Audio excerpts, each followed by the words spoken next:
الحمد لله رب العالمين والعاقبة للمتقين والصلاة والسلام على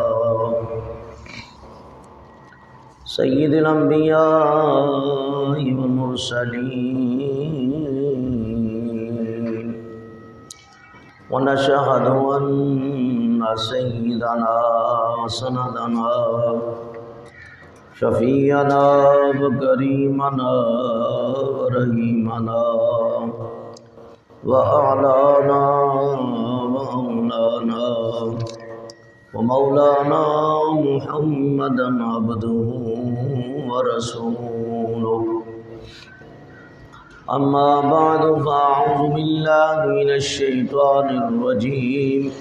بسم الله الرحمن الرحيم. وفوق كل ذي علم عظيم. صدق الله العظيم وصدق رسوله النبي الكريم الأمين. إن الله وملائكته يصلون على النبي يا أيها الذين آمنوا صلوا عليه وسلموا تسليما. الصلاة والسلام عليك يا سيدي يا رسول الله وعلى آلك وأصحابك يا حبيب الله.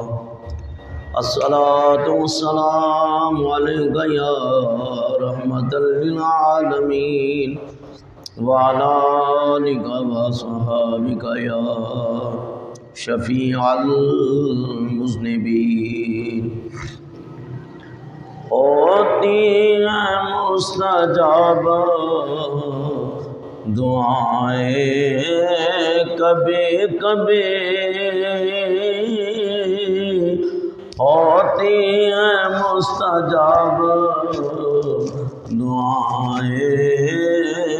کبھی کبھی، چلتی ہیں رحمتوں کی ہوائیں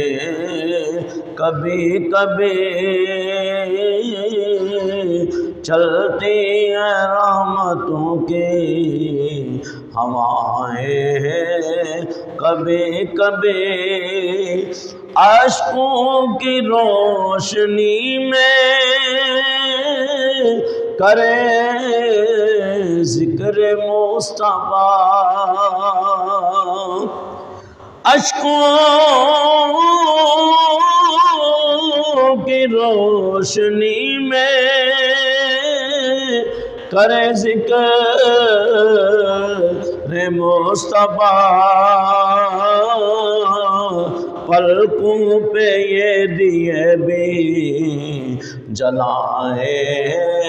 کبھی کبھی، پلکوں پہ یہ دیے بھی جلائے کبھی کبھی، ہوتی ہیں مستجاب دعائیں کبھی کبھی، کہ چلتے ہیں رحمتوں کی ہوائیں کبھی کبھی، آئے نظر وہ خواب میں تو نیند کھل گئی، آئے نظر وہ خواب میں تو آنکھ کھل گئی، قسمت نے دی ہے یومی سزائیں کبھی کبھی، قسمت نے دی ہے یومی سزائیں کبھی کبھی، وہ پاسبان ہو تو سنبھلنا محال ہے، وہ پاسبان نہ ہو تو سنبھلنا محال ہے، چلتی ہے اتنی تیز ہوائیں کبھی کبھی، چلتی ہے اتنی تیز ہوائیں کبھی کبھی، ہوتی ہیں مستجاب دعائیں کبھی کبھی، چلتی ہے رحمتوں کی ہوائیں کبھی کبھی، اٹھے جدھر نگاہ تو ہو سامنے حضور، اٹھے جدھر نگاہ تو ہو سامنے حضور، یہ کیوں کہیں کہ جلوہ دکھائیں کبھی کبھی، یہ کیوں کہیں کہ جلوہ دکھائیں کبھی کبھی، آنسو نبی کی نعت پڑھے ہر ناز درود، آنسو نبی کی نعت پڑھے ہر نفس درود، ایسے بھی ان کی بزم سجائیں کبھی کبھی، ایسے بھی ان کی بزم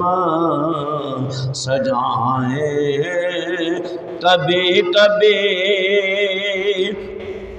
اور ملتا ہے بے سبب کبھی طیبہ کا اذن بھی، ملتا ہے بے سبب کبھی طیبہ کا اذن بھی، ہوتی ہے اس طرح بھی عطائیں کبھی کبھی، اور کتنا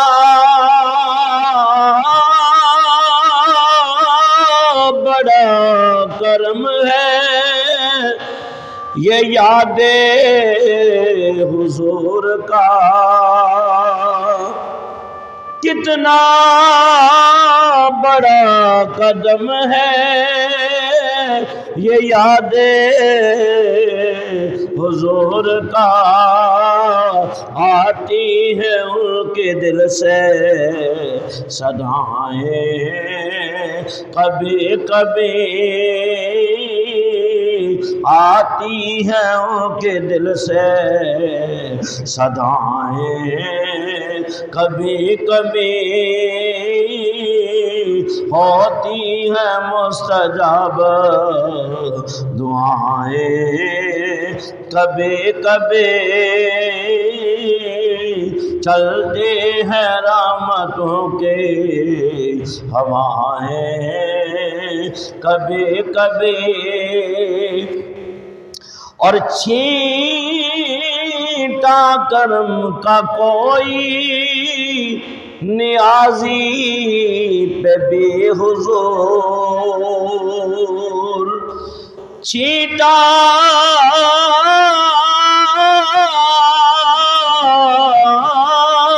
کرم کا کوئی نیازی پہ بھی حضور،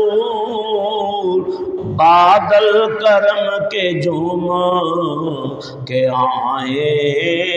کبھی کبھی، بادل کرم کے جھوم کے آئے کبھی کبھی بھئی ہوتی ہیں مستجاب دعائیں، کبھی کبھی چلتی ہیں رحمتوں کی ہوائیں، کبھی کبھی۔ حمد و ثنا بعد نعت مصطفیٰ علی تحیت و ثنا۔ پچھلے جمعۃ المبارک میں حضرت پیران پیر روشن ضمیر میرا محی الدین عبد القادر جیلانی قندیل نورانی راز یزدانی رضی اللہ تعالیٰ عنہ کا دنیا میں تشریف لانا اور آپ کی آمد کی خبریں اور آپ کی پیدائش اور بچپن کے واقعات، 12 سال کی عمر میں مدرسے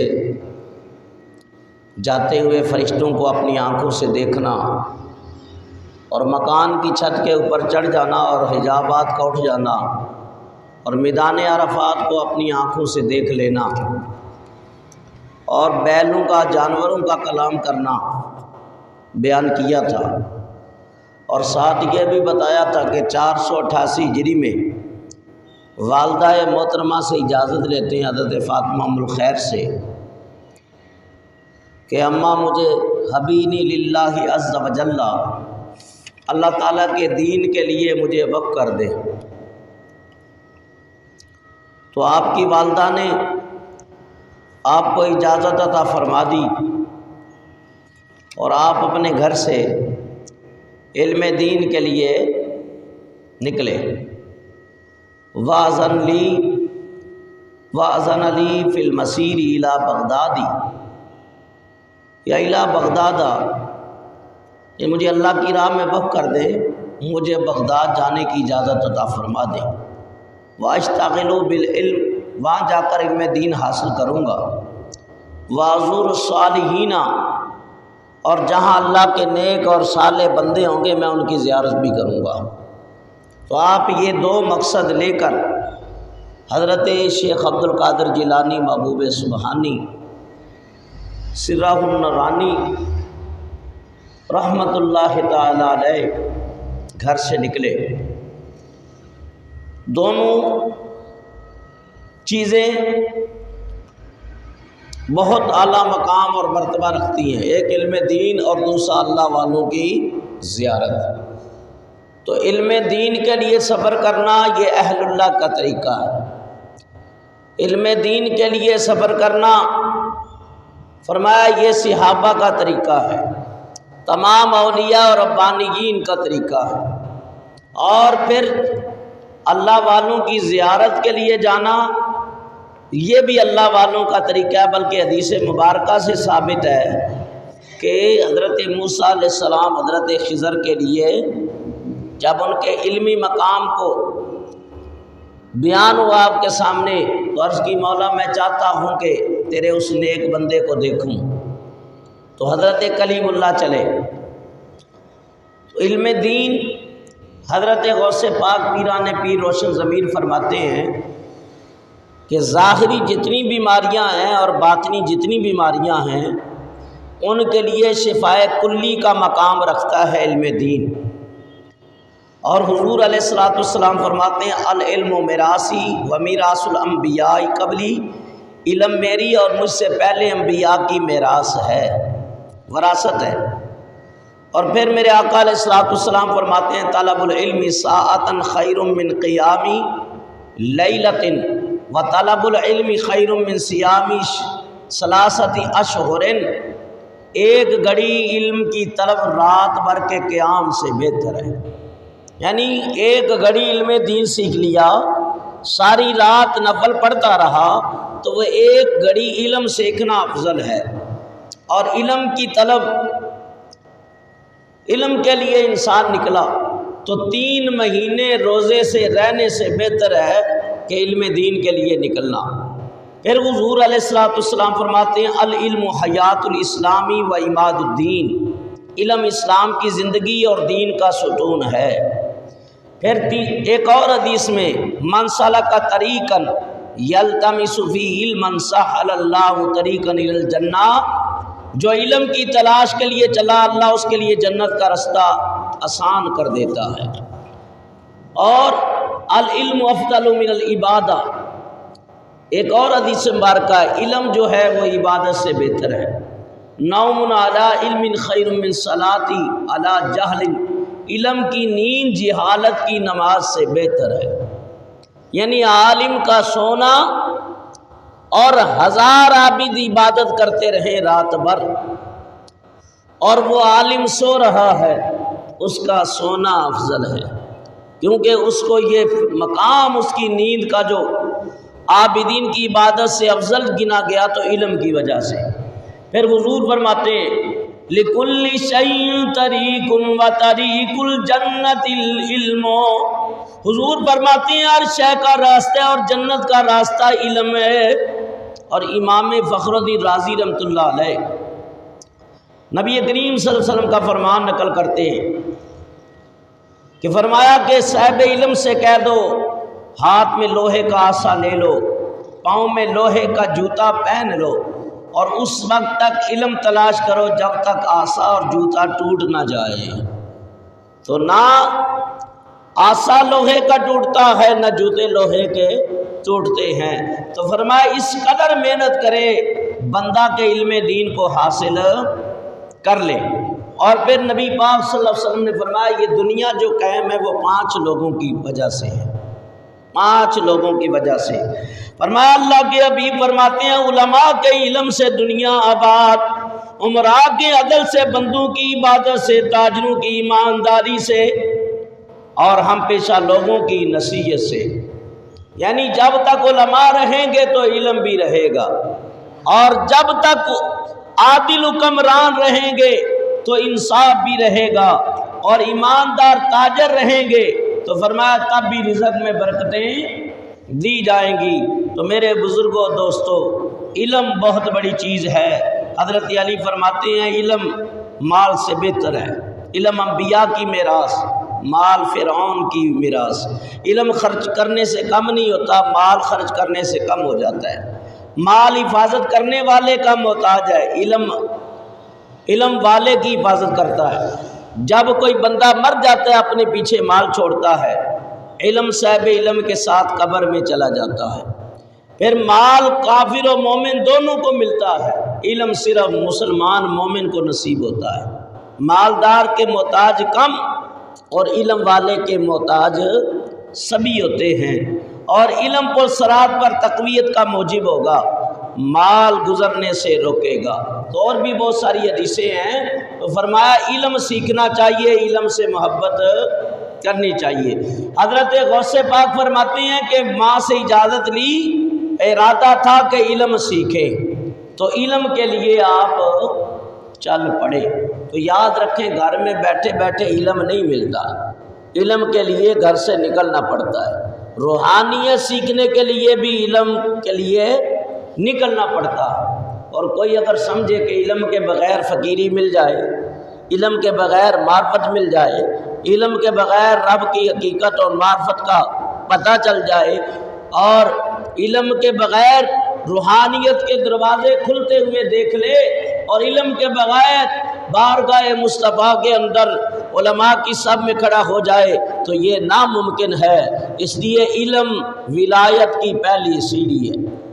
اور حضرت ابو فرماتے ہیں او بنا علم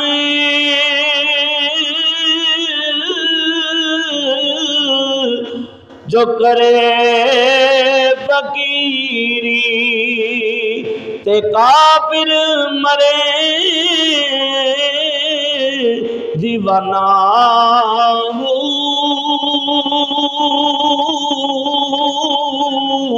او سیبریاں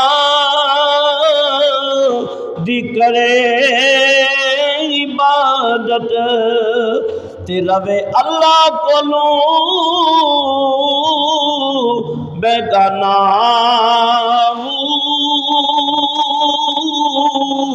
تو فرمایا علم کے بغیر فقر نصیب نہیں ہوتا۔ اور ایک اور بات بھی ہے توجہ کے ساتھ، علماء تو بہت سارے بن جاتے ہیں، عالم تو بہت سارے بن جاتے ہیں، لیکن علم بھی وہی فائدے مند ہے کہ جس علم سے ادب نصیب ہو جائے۔ علم بھی وہی سود مند ہے کہ جس سے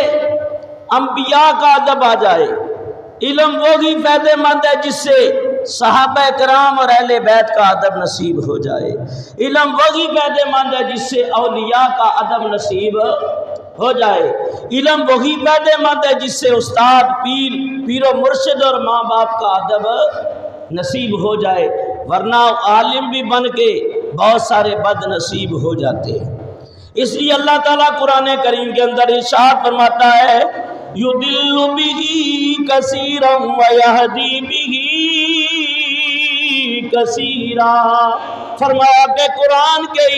قرآن ہونے میں نورانیت اور نور ہونے میں کوئی شک نہیں، قرآن کے صاحب ہدایت ہونے میں کوئی شک نہیں۔ فرمایا قرآن کے لیے اللہ تبارک و تعالیٰ ارشاد فرماتا ہے علم بھی ہے، اس کے اندر روحانیت بھی ہے، اس کے اندر شفا بھی ہے، اس کے اندر تقویٰ بھی ہے، اس کے اندر ہدایت بھی ہے، مگر ملے گی کسے؟ جس کے اندر ادب اور احترام ہوگا، جس کے اندر تقوی کی دولت ہوگی۔ فرمایا بہت سارے قرآن ہے پڑھ کے گمراہ بھی ہو جاتے ہیں، بدعقیدہ قرآن کے اوپر، بلکہ میں کہتا ہوں بڑے بڑے انگریز بھی قرآن کے اوپر ریسرچ کرتے ہیں، لیکن فیض کیوں نہیں ملتا؟ اس لیے کہ کلمہ نہیں پڑھا۔ قرآن پڑھتے ہیں بدعقیدہ بھی، لیکن قرآن کا فیض نہیں۔ قرآن نبی پاک کی ختم نبوت کا منکر بھی پڑھتا ہے، لیکن فیض نہیں۔ قرآن کا فیض اسے ملے گا جس کو نبی پاک سے محبت ہوگی۔ تو یاد رکھو قرآن کے ہدایت ہونے میں بہت سارے رٹے ساری عمر لگاتے رہتے ہیں، لیکن قرآن کا فیض نصیب نہیں ہوتا۔ حضرت میاں صاحب فرماتے ہیں او کالے منہ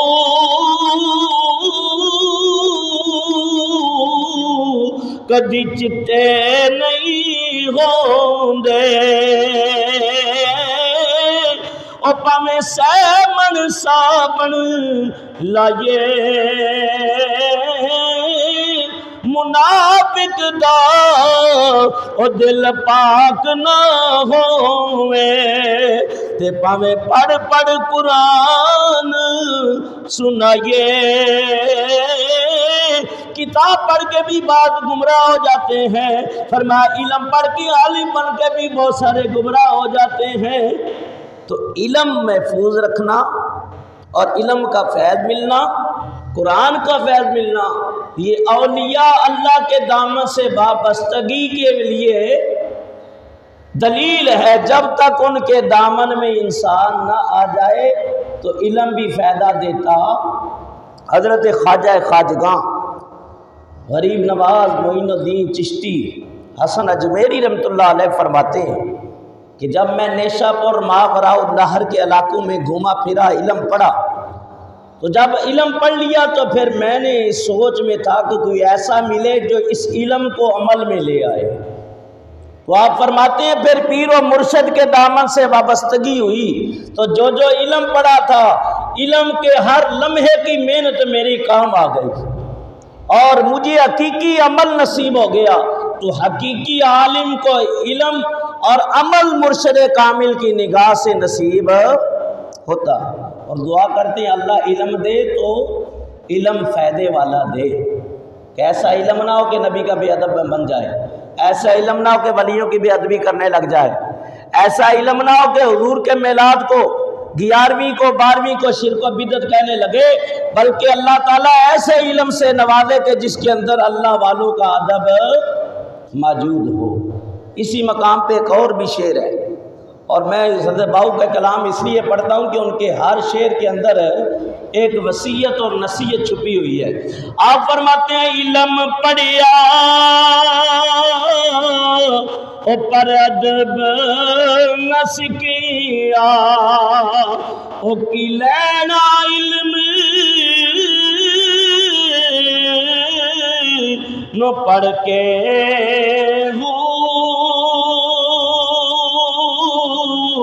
علم پڑھیا او پر ادب نہ سکھیا او کی لینا علم پڑھ کے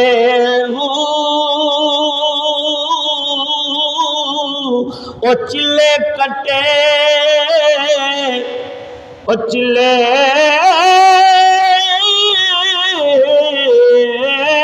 کٹے او پر کچھ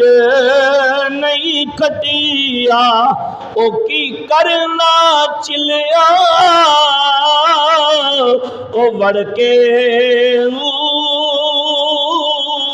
حضرت عرب کڑی میاں محمد بخش رحمۃ اللہ علیہ فرمائے کہ باغ سے گزر ہوا ایک نوجوان کو دیکھا فرمانے لگے وہ نوجوان وہ بیٹھنے والے بتا کس لیے بیٹھا ہے وہ کہنے لگا حضرت میں چلے میں بیٹھا ہوا ہوں ادھر توجہ کرے کس میں بیٹھا ہوں چلے کے اندر آپ نے دل کے اوپر نگاہ کی کہ برتن تو خالی ہے چلے کاٹ رہا ہے برتن تو خالی ہے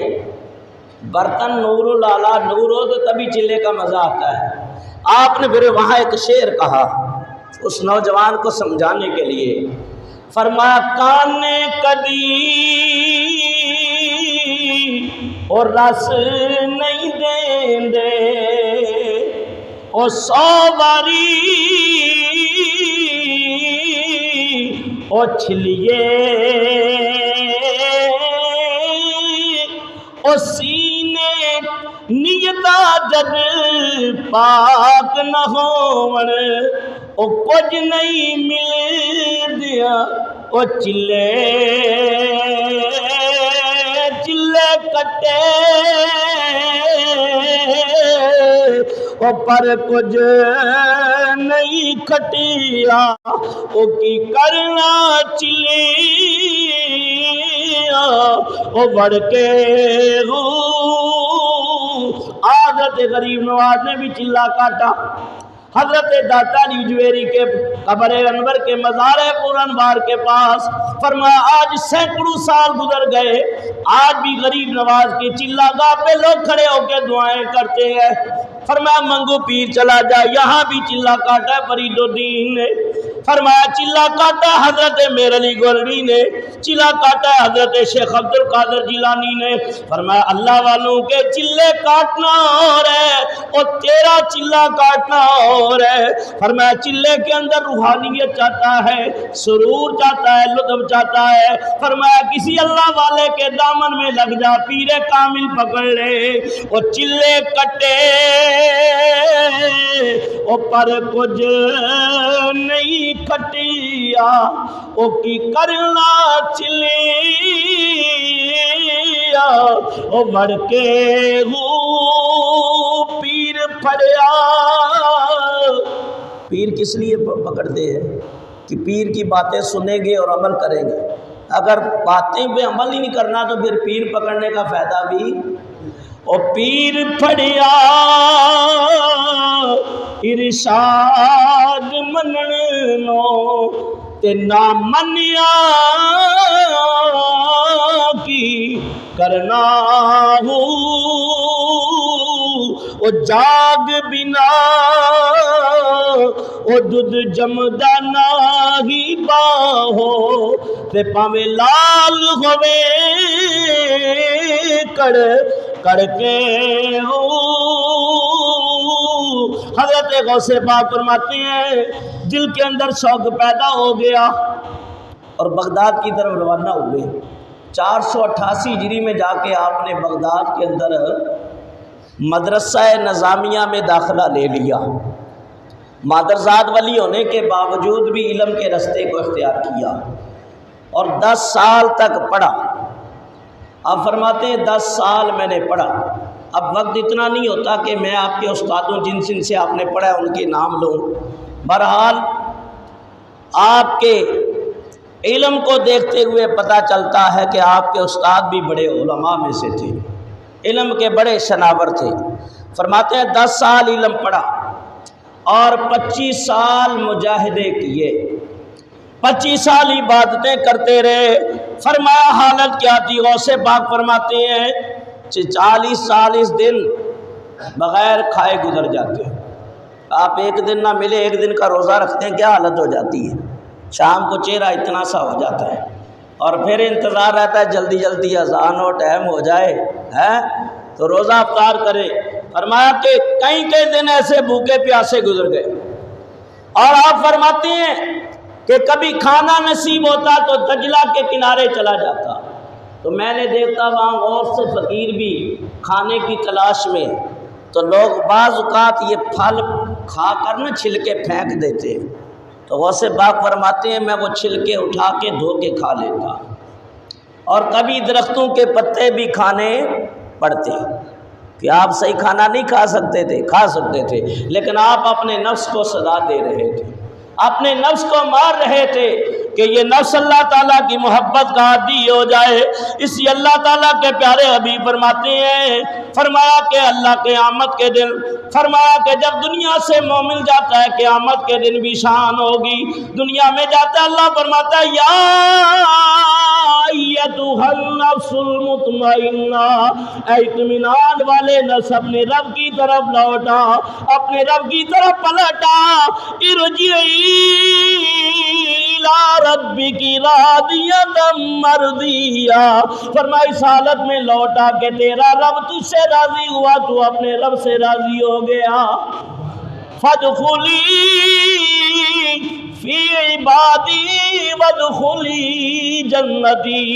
اللہ فرماتا ہے کہ میرے بندوں میں داخل ہو جا، میری جنت میں داخل ہو جا۔ فرمایا گناہگار کا آخری وقت آتا ہے، فرشتہ مہلت نہیں دیتا، کیونکہ وقت آ گیا، موت آنی ہے، رہنا کی کسی نے نہیں ہے، کوئی ملک صاحب رہے گا، چودھری صاحب رہے گا، کوئی تنولی رہے گا، کوئی نہیں رہے گا، سب نے جانا ہے، کیا راجے کیا رانے ہے۔ فرمایا کہ جب موت آتی ہے گناہگار کو مہلت نہیں ملتی، اللہ والا جب دنیا سے جاتا ہے فرشتہ کہتا ہے کوئی کام کرنا ہے تو کر لے،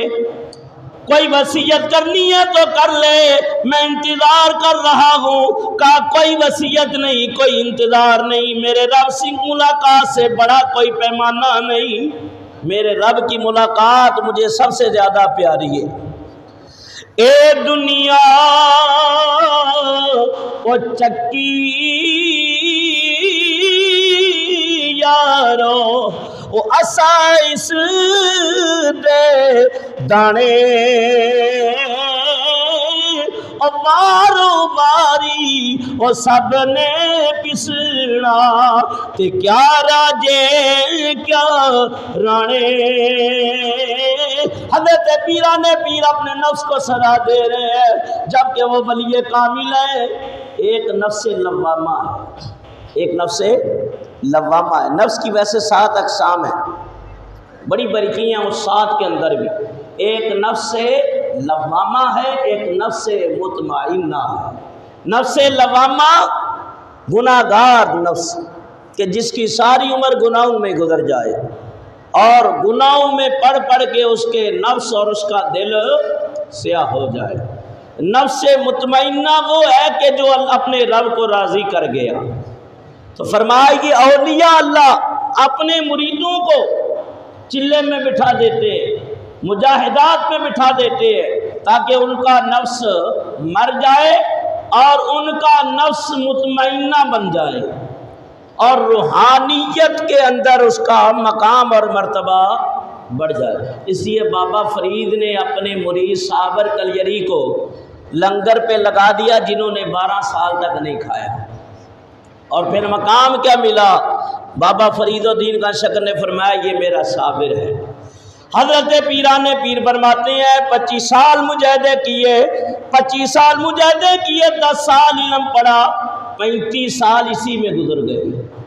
ایک زندگی کا ایک کثیر حصہ ہے 35 سال۔ 35 سال آپ نے صرف علم اور نفس کو مارنے میں لگا دیے۔ آپ فرماتے ہیں ایک مرتبہ اللہ کی محبت کا ایسا اثر میرے اوپر ہوا، ایسا اثر ہوا، تو میں نے کہا کہ اب میں کھاؤں گا ہی نہیں، اب میں کھاؤں گا ہی نہیں جب تک وہ کھلائے گا نہیں۔ جیسے ایک بابا ابھی ہمارے سب سے پہلے آئے، بولا یہ پیٹ جو ہے نا یہ سب سے بڑا منکر ہے، یہ کھا کے بھی کہتا ہے میں نے کچھ نہیں کھایا، تو حقیقت حال یہی ہے۔ کتنا روز کھاتے ہیں؟ کبھی حساب کیا کہ سال میں کتنی گندم ہم کھا جاتے ہیں، کتنے چاول کھا جاتے ہیں، کتنا مال کھا جاتے ہیں، اور پھر بھی بھوکے کے بھوکے ہیں۔ اور اللہ والوں نے سوکھے ٹکڑے کھا کے اپنے نفس کو مار کے گزارا کیا ہے، اور آج ان کے قدموں میں دنیا کی دولت کے انبار لگے ہوئے ہیں۔ یہ کروڑوں روپے چندہ اوقاف والے داتا صاحب کے مزار سے حاصل کرتے ہیں، کروڑوں روپے۔ تو مجھے یہ بتاؤ، وہ تو کروڑوں کے عاشق نہیں تھے، وہ تو کھانے پینے کے عاشق نہیں تھے، ان کی غذا اللہ کا ذکر بن گیا تھا، ان کا اوڑھنا بچھونا دین تھا۔ تو پھر ایسا اللہ نے نوازا، ان کی دنیا بھی اچھی ہو گئی، ان کا دین بھی اچھا ہو گیا۔ اللہ تعالیٰ نے ان کی برزخی زندگی بھی اچھی کر دی، دنیاوی زندگی بھی اچھی کر دی۔ آج ہزاروں سال گزر گئے، آج بھی ان کا ذکر ہو رہا ہے۔ اس لیے ضروری نہیں کہ غوث پاک نے محنت کی تو وہ ولی بنے، اور کوئی نہیں بن سکتا۔ جو بھی محنت کرے وہ، فرمایا عمل سے زندگی بنتی ہے، جنت بھی جہنم بھی۔ یہ خاکی اپنی فطرت میں نہ نوری ہے نہ ناری ہے۔ اگر عمل کرے تو فرشتوں سے بھی آگے بڑھ جاتا ہے، اگر بد عمل ہو جائے تو جانوروں سے بھی بدتر ہو جاتا ہے۔ قرآن پڑھ کے دیکھو، فرمایا ان الذین قالوا ربنا اللہ ثم استقاموا تتنزل علیہم الملائکہ، فرمایا جنہوں نے کہا ہمارا رب اللہ ہے، پھر اس کے اوپر قائم ہو گئے،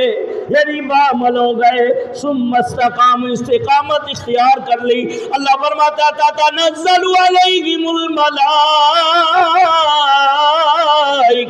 فرمایا ہم فرشتے نازل کر دیتے ہیں، اور فرمایا جو اپنے رب کے من اعرض عن ذکری، اپنے رب کے ذکر سے منہ موڑ لیا، اس کے لیے فرمایا اولئک کالانعام بل ہم اضل، اگر بے عمل ہو گیا تو فرمایا یہ جانوروں سے بھی بدتر ہے۔ پھر جانور میں اور اس میں کوئی فرق نہیں ہے۔ تو یاد رکھو، کسی ولی کے ساتھ شیطان کا مکالمہ ہوا، کہا میں تیرے جیسا بننا چاہتا ہوں۔ کہا آج تک کسی نے یہ تو نہیں کہا کہ میں شیطان جیسا بننا چاہتا ہوں۔ تو کہا بھی تو بتا، شیطان سے بات ہوئی، مکالمہ ہوا، کہا تیرے جیسا بننا چاہتا ہوں۔ کہا دو باتیں کرنا شروع کر دے، تیرے میرے میں کوئی فرق نہیں رہے گا، تیرے میرے میں فرق۔ کہا ایک نماز پڑھنا چھوڑ دے اور ایک جھوٹی قسمیں کھایا کر، جھوٹی قسمیں کھایا کر اور نماز نہ پڑھا کر، تیرے میرے میں کوئی فرق نہیں رہے گا۔ اس نے کہا کہ آج کے بعد میں جھوٹی کیا سچی قسم بھی نہیں کھاؤں گا، اور نماز پہلے سے بھی زیادہ پڑھوں گا۔ کہا سارے میں سب کو دھوکہ دیتا ہوں، آج مجھے دھوکہ ہو گیا ہے، آج مجھے سبق پڑھا گیا۔ تو یاد رکھو، بے نمازی کے اندر اور شیطان کے اندر کوئی فرق نہیں رہتا۔ تو اللہ سے دعا کرتے ہیں، اللہ جو نہیں پڑھتے انہیں بھی پڑھنے کی توفیق، کیونکہ جب یہ موضوع آتا ہے نا نماز کے اوپر، میں پھر کوئی سخت کرتا ہوں تو اس دن پھر میں اکثر دیکھتا ہوں میری فجر بھی رہ جاتی ہے، تو دل میں خیال آتا ہے کہ میں لوگوں کو ملامت کرتا ہوں، تو اس وجہ سے شاید پکڑ ہو جاتی ہے۔ بہرحال اللہ عمل کی ہم سب کو توفیق عطا فرمائے، اور اللہ ایسی نماز کی توفیق عطا فرمائے جو حضوری والی نماز ہے۔ حضرت غوث پاک فرماتے ہیں میں نے قسم کھا لی، جب تک وہ نہیں کھلائے گا میں نہیں کھاؤں گا، جب تک پلائے گا نہیں میں نہیں پیوں گا۔ فرماتے ہیں ایک برج کے اندر جسے برج اجمی کہتے ہیں، میں 11 سال اس کے اندر رہا، بعد نے 12 سال بھی کہا ایک دن خواجہ خضر آئے اور بیٹھے، تھوڑی دیر باتیں کی، چلے گئے، کہا میں آتا ہوں۔ کہا پھر 2 سال گزر گئے، پھر میں وہی بیٹھا رہا۔ کہا کہ یوں گزار دیے، اور جن سے آپ نے مرید ہونا تھا ان کا نام تھا ابو سعید مخزومی رحمت اللہ تعالی علیہ، ان کا گزر ہوا۔ تو کہا اب مختلف آوازیں آ رہی ہیں، کہا بیٹا عبد القادر یہ کیسی آوازیں ہیں؟ کہا یہ دنیا کے خواہشات کی آوازیں ہیں، نفس کہتا ہے الجو الجو، بھوک بھوک، لیکن میری روح مطمئن ہے، نفس کھانے کی پکار میں ہے اور میری روح اللہ اللہ کر رہی ہے، اللہ تعالیٰ کی یاد میں لگی ہوئی ہے۔ تو آپ نے جا کے کھیر پکائی حضرت نے مرید عبد القادر جیلانی کے لیے، اور خواجہ خضر آئے، کہا آپ تشریف لے جائیں، اور وہ دعوت پہلے دے چکے تھے آپ کے پیر و مرشد، تو پیر و مرشد تو بننا بعد میں تھا، لیکن فرمایا کہ آپ پہلے ہی پہچان گئے تھے کہ یہ میرا مرید ہے۔ مرید نہیں تلاش کرتا پیر کو، یہ ذہن میں رکھیں کہ میں نے پیر تلاش کر لیا، بلکہ اللہ والوں کی نگاہیں مرید کو چنتی ہے کہ جس کو فیض دینا ہوتا ہے وہ خود ہی چن لیتے۔ کوئی یہ مرید خیال کرے نہیں جی میں نے بڑی محنت کر کے پیر حاصل کر لیا ہے، فرمایا نہیں، یہ اللہ والوں کی نگاہ کا کمال ہوتا ہے، وہ مرید کا چناؤ کرتی ہے اور اس کے سینے پہ فیض جاری، اسباب کوئی بھی ہو جائے سبب بنتا جاتا ہے، رحمت حق بہانہ می جو ید، فرمایا جہاں سے فیض ملنا چاہتا ہے، دینا رب چاہتا ہے، وہاں اپنے بندے کو پہنچا دیتا ہے۔ تو حضرت ابو سعید مخزومی رحمۃ اللہ تعالی علیہ کے دروازے پہ حضرت عبد القادر جیلانی تشریف لے گئے، کہا میرا کہنا کافی نہیں تھا کہ خواجہ خضر کی ضرورت پڑ گئی، اور پیر و مرشد نے اپنے ہاتھ سے آپ کو کھانا کھلایا۔ اعلیٰ حضرت مجدد دین و ملت پروانہ شمع رسالت اس مقام پہ بولتے ہیں، آپ فرماتے ہیں کہ قسم دے دے کے کھلاتا پلاتا ہے تجھے، کہ قسم دے دے کے کھلاتا پلاتا ہے تجھے، اور پیارا اللہ تیرا چاہنے والا تیرا، اور واہ کیا مرتبہ ہے غوث ہے بالا تیرا، اور اونچے اونچوں کے سروں سے قدم اعلیٰ تیرا۔ یعنی آپ فرماتے ہیں میرے پیر و مرشد جو لقمہ میرے منہ میں ڈال رہے تھے وہ روحانیت کا نور بن کے میرے دل میں پیٹ میں اتر رہا تھا، یہاں تک کہ پیٹ میں بھی نورانیت جا رہی تھی اور دل بھی روشن ہوتا۔ تو آپ تو کہتے ہیں وہ مادرزاد ولی تھے، تو پھر یہ کیسی نورانیت اور کیسا نور اترتا؟ فرمایا کہ اللہ والوں کا نور بڑھتا رہتا ہے، ان کی کیفیات بڑھتی رہتی ہے، اور ان کا ہر لمحہ آنے والی ساتھ سے بہتر ہوتا ہے۔ میں نہیں کہتا بلکہ اللہ کا قرآن، اللہ فرماتا ہے وَلَلْآخِرَةُ خَيْرٌ لَكَ مِنَ الْأُولَىٰ، اے پیارے محبوب تیرے آنے والی زندگی کی ہر گھڑی پہلے سے بہتر ہے۔ تو کیا جو پہلے گزر گئے وہ بہتر نہیں؟ وہ بھی بہتر ہے، کیونکہ نبی کی زندگی کا ہر لمحہ ہی بہتر ہے، لیکن آنے والی ساتھ پہلے سے بھی زیادہ کمال والی ہے، پہلے سے زیادہ خیر والی ہے۔ تو اللہ والوں کے دل کے اوپر جو نورانیت کے جلووں کا ورود ہوتا ہے وہ ہر آن بڑھتا رہتا ہے، ہر آن اس کی کیفیت بڑھتی رہتی ہے۔ حضرت غوث پاک فرماتے ہیں میں نے ابو سعید مخزومی کے ہاتھ سے لقمے اپنے پیٹ میں داخل کیے، فرمایا جو لقمہ اترتا تھا دل کے اندر روحانیت پیدا کرتا جاتا تھا، اور پھر میں حضرت کا مرید ہو گیا۔ 488 ہجری کے اندر بغداد گئے اور 98 لگا لیں، 10 سال علم پڑھا، تو 10 سال علم پڑھا تو یہ 498 بنتے ہیں، تو 25 سال مجاہدوں کے لگا لیے جائیں تو یہ 523 بنتے ہیں، 523 ہجری، اور پھر 28 سے لے کے 528 سے لے کے آپ کے بیٹے حضرت عبد الوہاب عبد الرزاق فرماتے ہیں 528 سے لے کے 561 ہجری تک آپ کا وصال ہے۔ 561 میں آپ باقاعدہ مدرسے میں درس و تدریس کرتے رہے، تو 523 کے اندر آپ مرید ہوئے، اور آپ کا مسلک کیا ہے؟ حنبلی المسلک تھے، حنبلی المسلک۔ امام احمد کے جو مقلدین ہیں ان کو حنبلی کہتے ہیں، لیکن آپ فتوے چاروں اماموں کی سوچ اور فقہ کے مطابق دیتے تھے۔ جب آپ فتویٰ صادر کرتے تھے تو کوئی حنفی امام کا فتویٰ لینا آتا تھا تو آپ اسی کے اوپر فتویٰ جاری کر دیتے، کوئی حنبلی المذہب کا فتویٰ لینا چاہتا تو آپ حنبلی کا فتویٰ، کوئی شوافی کا فتویٰ چاہتا یا امام مالک کے جو مقلد ہوتے آپ اس کے اوپر فتویٰ۔ میں ایک مرتبہ یو پی موڑ تقریر کر رہا تھا، رات کا ٹائم تھا، تو کسی نے کہا جی آپ کہتے ہو وہ قادری ہیں، تو وہ تو حنبلی تھے۔ میں مسلکاً وہ حنبلی تھے، مسلکاً حنبلی تھے، اور طریقاً وہ قادری سلسلے کو دوام دیا آپ نے، اور آپ سے قادری اس لیے کہتے ہیں کہ آپ کا نام عبد القادر تھا، تو قادر کی وجہ سے قادری آپ کہلاتے ہیں۔ باقی حنبلی المسلک وہ تھے مشرباً، آپ روحانیت اور طریقت کے جتنے سلسلے آپ تمام کے امام کہلاتے ہیں۔ تو یاد رکھو، حنبلی ہو، مالکی ہو، شافعی ہو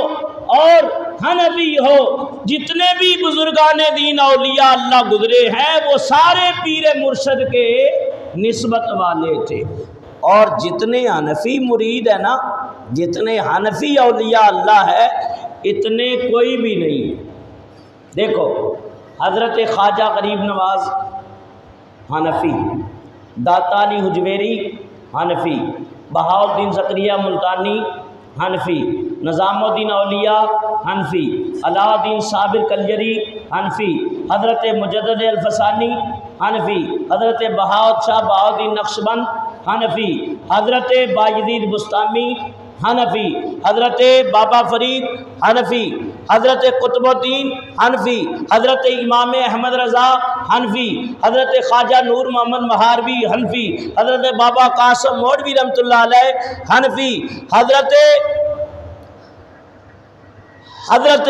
شاہ رکن عالم حضوری قصوری حنفی۔ اگر یہ حنفیوں کا ہم ولیوں جو ولی حنفی ہوئے ان کی تعداد بتائیں تو لاکھوں سے بھی کراس ہو جاتی ہے۔ تو فرمایا کہ جتنے اولیاء اللہ ہیں اور جتنے سلسلے ہیں وہ غوث پاک کے زیر نگیں تو ہیں،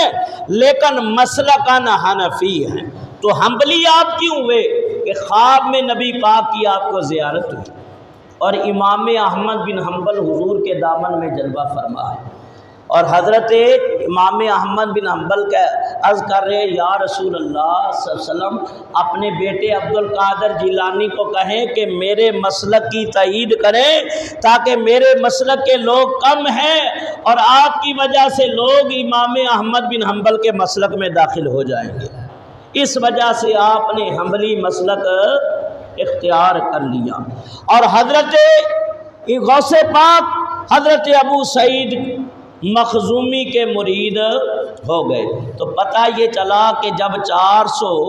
523 ہجری کے زمانے کا عالم ہو، مفتی ہو، محدث ہو، مفسر ہو،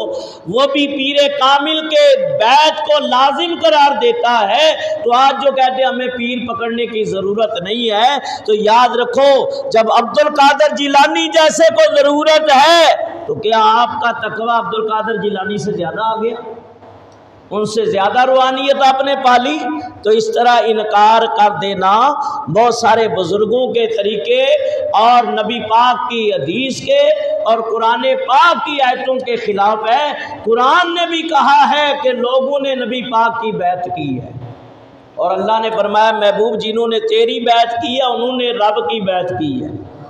جنہوں نے تیرے ہاتھ میں ہاتھ دیا ہے اس نے میں رب کے ہاتھ میں ہاتھ دیا ہے، جبکہ رب ہاتھوں سے پاک ہے۔ اللہ قرآن میں فرماتا ہے ید اللہ فوق ایدیہم، اے محبوب تیرا ہاتھ نہیں ہے رب کا ہاتھ ہے۔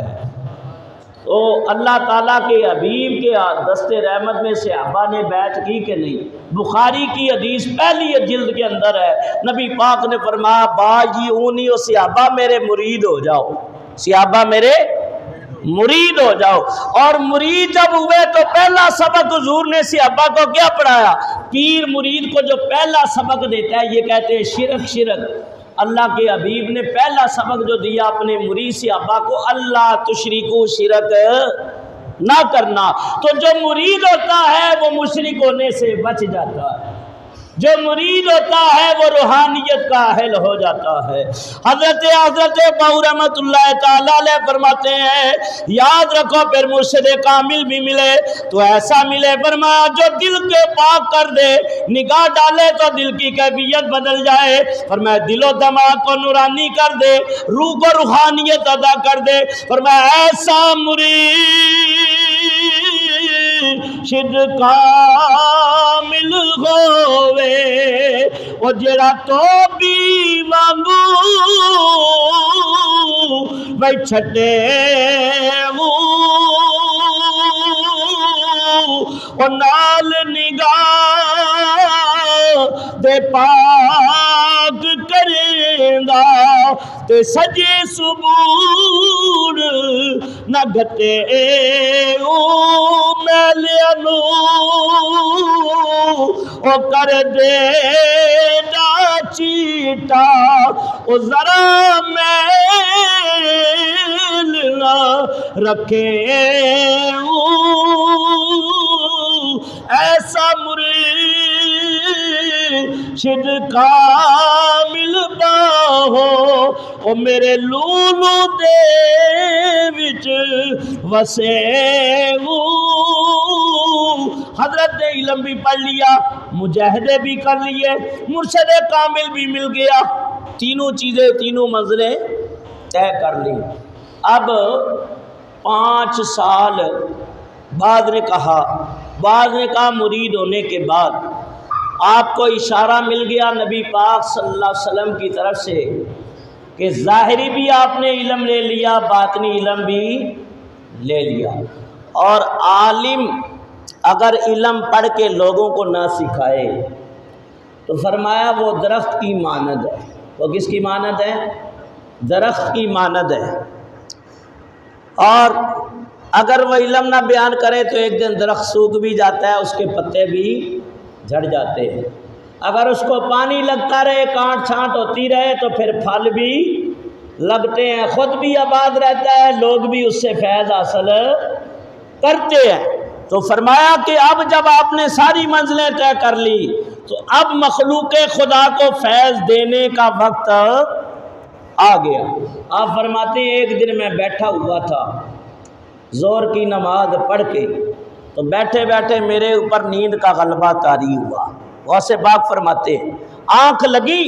تو جیسے ہی آنکھ لگی تو قسمت جاگ اٹھی، خواب میں اللہ کے محبوب تشریف لے آئے،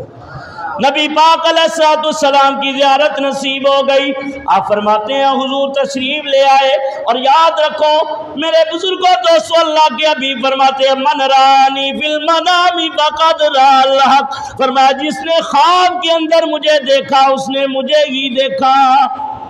اس نے مجھے ہی دیکھا، کیونکہ شیطان ہر شکل میں متشکل ہو سکتا ہے لیکن حضور فرماتے ہیں میں مصطفیٰ کی صورت میں نہیں آ سکتا۔ فرمایا یہاں تک کہ اللہ کے حبیب علیہ السلام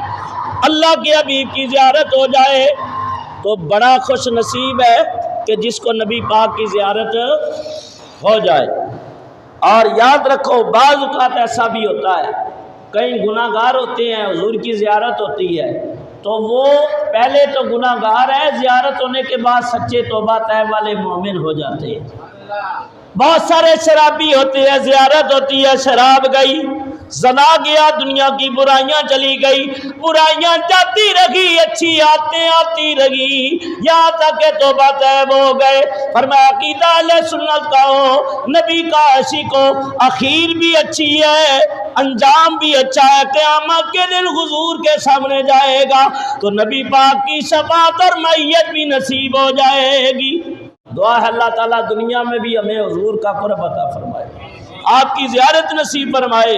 قبر میں آپ کی پہچان عطا کرے، فرمایا عصر کے اندر آپ کی شفاعت اور معیت نصیب فرمائے، لیکن کام انسان کو اچھے کرنے چاہیے۔ نبی پاک کی زیارت ہو گئی، حضور ارشاد فرمانے لگے بیٹا عبد القادر آپ لوگوں کو تقریر سنایا کر، واعظ و نصیحت کیا کر۔ بغداد کے اندر آپ گاؤں کے رہنے والے تھے، دیہات کے، جیلان کے رہنے والے تھے، تو ظاہر ہے کہ دیہات کے رہنے والے اجمی ہوتے ہیں، بعض دیہات کے رہنے والوں کو بدوی بھی کہتے ہیں، عرابی بھی کہتے ہیں، اور آپ اجمی تھے، ہے تو سیدوں کی نسل، لیکن اجمی اپنے آپ کو نبی پاک کی بارگاہ میں عرض کی، اے میرے جد امجد، اے نانا جان، میں اجمی ہوں اور یہ بغداد والے عرب ہیں، اور عرب اپنے برابر کسی کو سمجھتے نہیں ہے، ان کو اپنی زبان پہ عربی پہ بڑا فخر ہے، تو میں اجمی ہوں، تو میں جب تقریر کروں گا تو صاف زبانی اور فصاحت و بلاغت کے معانی نہیں ہوں گے۔ نبی پاک صلی اللہ علیہ وسلم نے خواب کے اندر آپ کے منہ مبارک میں 7 مرتبہ لعاب ڈال دیا۔ کتنی مرتبہ؟ 7 مرتبہ اللہ کے حبیب علیہ السلام نے لعاب ڈالا۔ حضرت میرا محی الدین عبد القادر جیلانی فرماتے ہیں جب نبی پاک نے اپنا لعاب ڈالا تو میں نے اس لعاب کو اپنے اندر لے لیا، حضور تشریف لے گئے اور پھر حضرت علی آ گئے، انہوں نے 6 مرتبہ ڈالا۔ میں نے عرض کی حضرت علی مرتضیٰ سے، حضور آپ نے 6 مرتبہ تو کیا کہا؟ صحابہ ظاہر کتنا ادب کرتے تھے، اور خواب میں بھی نبی پاک کا ادب ہے۔ حضرت عبد القادر جیلانی فرماتے ہیں میں نے عرض کی حضور آپ نے 6 مرتبہ کا ادبن مع رسول اللہ، حضور کے ادب کی وجہ سے میں نے 6 مرتبہ ڈالا ہے، اور پھر نبی پاک کے ادب کے پیش نظر تو رسول اعظم صلی اللہ علیہ وسلم نے فرمایا بیٹا، نبی پاک نے روحانی طور پہ آپ کو ایک لباس پہنایا جسے خلعت کہتے، اور کوسے پاکز کرنے لگے حضور یہ کیسی خلعت ہے؟ تو رسول کریم صلی اللہ علیہ وسلم نے فرمایا حاذی خلعت ولایتی کا مخصوصۃ بالقطبیت علی الاولیاء، یہ تمہاری ولایت کی خلعت ہے جو کہ تمام اولیاء کتاب سے مخصوص ہے، کہ آج کے بعد جتنے اولیاء اور اقطاب آئیں گے ان سب کے اوپر عبد القادر جیلانی کا قدم ہوگا، سارے تیرے زیر تحت ہیں۔ اور جس وقت یہ خلعت پہنی غالباً اسی وقت آپ نے بغداد کے منبر پہ یہ اعلان کر دیا حضرت پیران پیر نے، قدمی علی رقبتی لکل ولی و ولیت اللہ، اور لوگوں سنو میرا قدم تمام اولیاء اعظام کی گردن کے اوپر ہے۔ بعض نے کہا کہ آپ کی محفل میں اس وقت 70,000 کا مجمع تھا، 2,000 اللہ کے ولی آپ کی محفل میں موجود، ایک روایت یہ بھی ملتی ہے۔ تو جب آپ نے یہ اعلان کیا نا کہ میرا قدم تمام ولیوں کی گردن کے اوپر ہے، تو جو سامنے آپ کے قدموں کے سامنے بیٹھے تھے نا وہ بھی ایک اللہ کا ولی تھا، اس کا نام ہے زبدۃ العارفین کے اندر عبدالحق محدث دہلوی نے لکھا ہے، اور علامہ ابو المعالی نے تحفہ قادریہ کے اندر لکھا ہے، اور باجت الاسرار والے نے عبد القادر اربلی نے لکھا ہے، سیرت غوث الثقلین والا ضیاء اللہ قادری کس نے لکھا، اور یہ جمال مصطفی والا مظہر جمال اس نے بھی لکھا ہے۔ حضرت پیر میر علی شاہ صاحب گولڈی رحمۃ اللہ علیہ میرے منیر پڑھ کے دیکھو، اس کے اندر تاجدار گولڈا نے لکھا ہے، اعلیٰ حضرت نے فتاوی رضویہ کے اندر لکھا ہے کہ 2,000 ولی آپ کی محفل میں اس وقت موجود تھے، علی حیدری آگے بڑھے، آپ کا قدم اٹھا کے اپنے سر کے اوپر رکھا، حضور آپ کا قدم میری گردن کے اوپر ہے۔ اور یہاں ایک شاعر نے بڑی پیاری بات کی، وہ کہتے ہیں سارے ولیوں کی گردن جھکائی گئی، مہروں کے قدم کی لگائی گئی، سارے ولیوں کی گردن جھکائی گئی، مہروں کے قدم کی لگائی گئی، چاہے ابدال ہو چاہے اوتاد ہو، غوث اعظم کا ہر ایک مداخان ہے۔ جب آپ نے یہ فرمایا تو دور دور جو اللہ کے ولی تھے انہوں نے سن لیا، انہوں نے سن لیا، اور اللہ والے اللہ کی عطا سے سنتے۔ حضرت میمونہ رضی اللہ تعالی عنہا امہات المومنین، اور یہ وہ زوجہ حضور کی کہ نبی پاک صلی اللہ علیہ وسلم نے فرمایا کہ میرے وصال فرمانے کے بعد میری ازواج میں سب سے پہلے جو مجھ سے ملاقات کرے گی وہ لمبے ہاتھوں والی ہوگی، وہ لمبے ہاتھوں والی ہوگی، تو آپ کی سب ازواج اپنے ہاتھ ملاتی تھی، کس کا ہاتھ بڑا ہے؟ لیکن اس سے مراد یہ نہیں تھا۔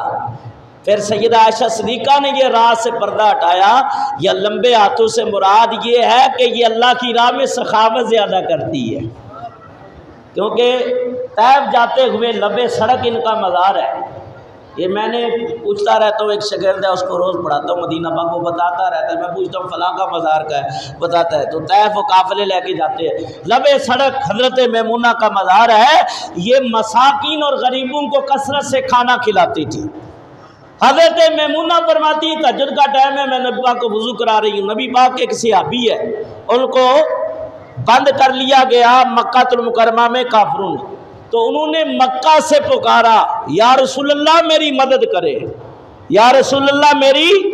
مدد کرے۔ حضور وضو فرما رہے ہیں تہجد کا، اور نبی پاک نے وہی فرمایا، نصرتا نصرتا نصرتا، تجھے کچھ نہیں ہوگا میرے امتی، میرے صحابی، تو مدد کیا گیا ہے،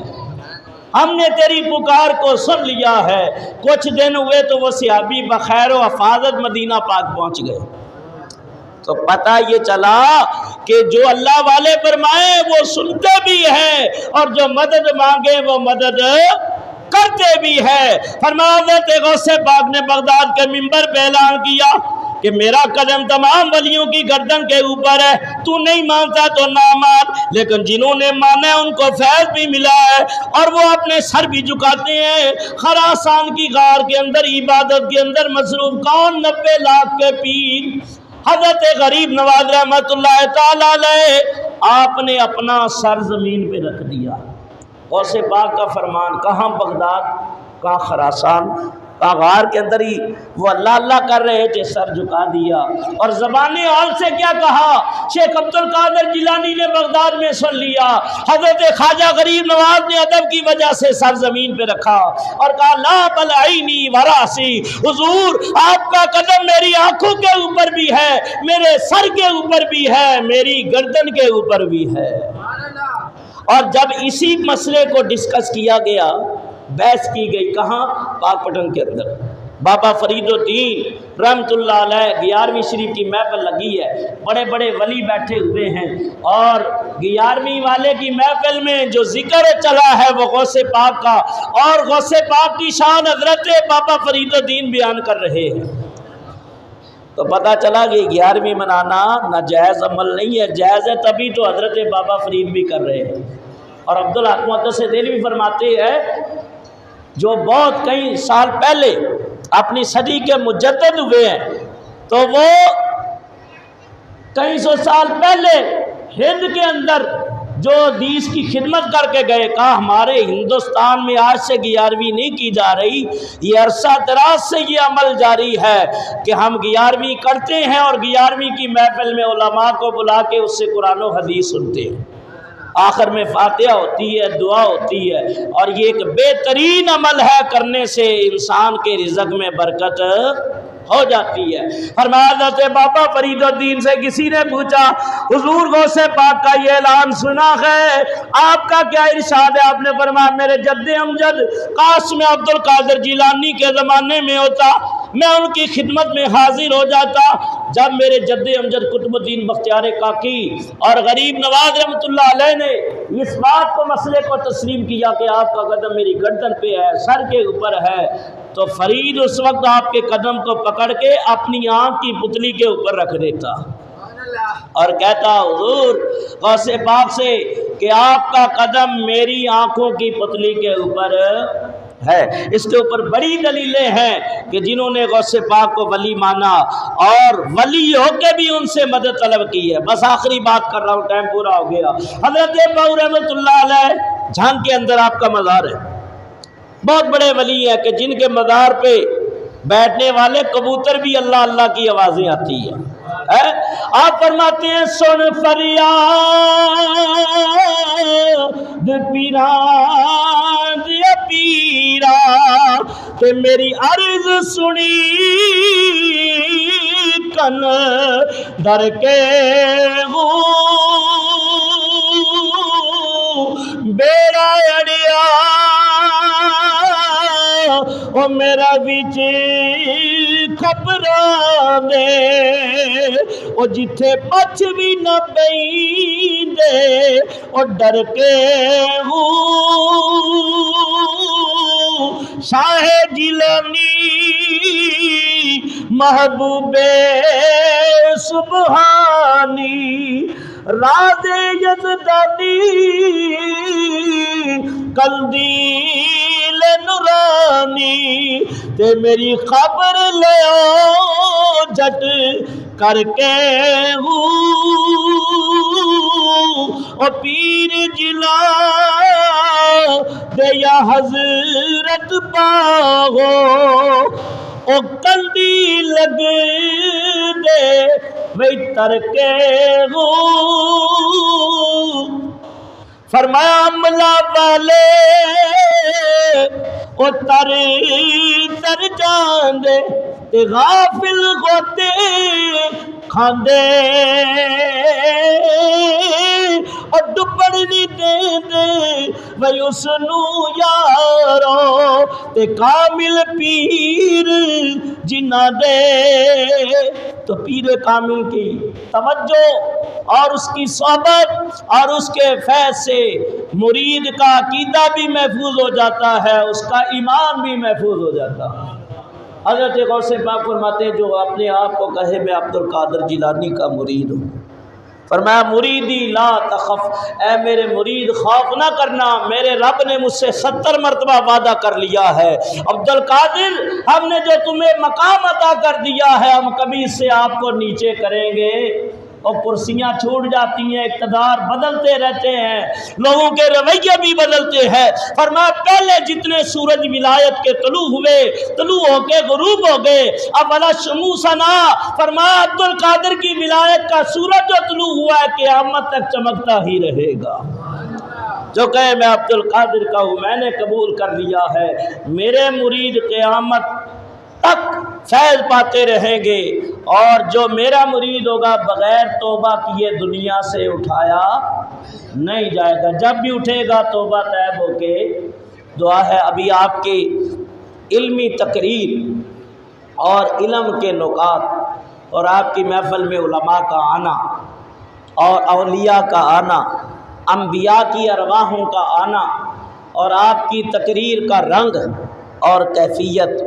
یہ مسائل ابھی رہ گئے. انشاءاللہ یہیں سے شروع ہوگا. پچھلے جمعے آپ کی ولادت اور آمد اور آج آپ کا علم حاصل کرنا اور مرید ہونا بیان کیا گیا. تو یہ دوسرا جمعہ آپ کی حیات طیبہ کے کچھ پہلو میں نے اجاگر کیے ہیں. انشاءاللہ آئندہ جمعہ آپ کی علمی شان اور وجاہت اور فقاہت کتنے بڑے عالم تھے وہ بیان کیا جائے گا. اور اس کے بعد پھر آپ کی کرامات شروع ہوگی اور کرامات کے بعد پھر آپ کا وصال. انشاءاللہ دعا ہے جو ذکر کیا اللہ تعالیٰ قبول و منظور فرمائے اور پیران پیر کے ذکر کا صدقہ اللہ ہماری دنیا و آخرت اچھی فرما دے. وما علینا الا البلاغ المبین.